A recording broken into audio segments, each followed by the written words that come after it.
What if the biggest challenges in our lives aren't actually battles we have to win, but stories that are just waiting for a rewrite? Today, we're diving into one person's incredibly personal journey through 2025, where they did exactly that. They completely re-edited their relationship with a chronic illness. This right here, this is the core idea that changes everything. It's this powerful shift away from fighting reality and instead just having compassion for it.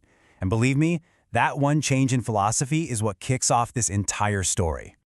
So step one in re-editing the story was to totally change the definition of victory. It stopped being about conquering the illness. Instead, it was all about redefining what winning even looks like, turning that fight against the body into a partnership with it.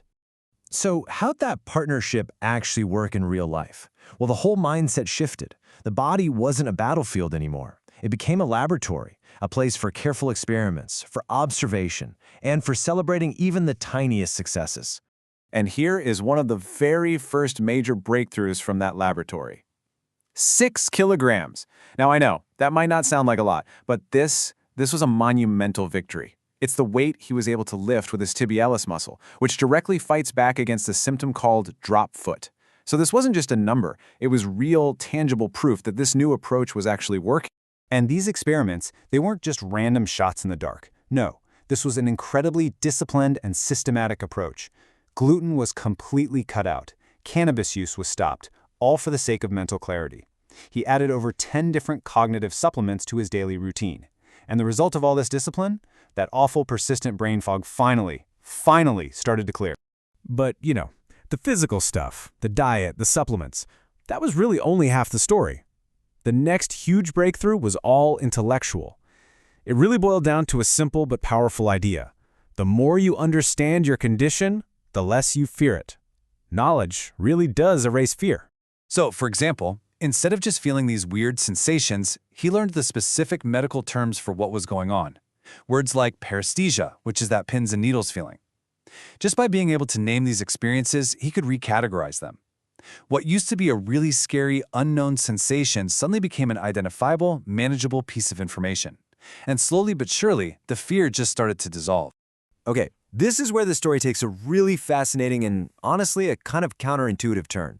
The greatest feeling of freedom and strength, it didn't come from pushing harder or doing more. Nope. It came from the power of strategically saying no and just letting go. And this table just captures that mental shift perfectly. See, giving up the car keys wasn't an act of defeat. It was choosing the true freedom of being safe. Skipping late-night events wasn't about missing out. It was about protecting his health. True freedom got a whole new definition. It was about building real confidence within the boundaries of his new reality. And by letting go of those old habits, it created all this space to invest in new and, frankly, better tools. Instead of pushing his body past its limits, he put his resources into things that actually helped, like specialized footwear and a LifeGlider walking device.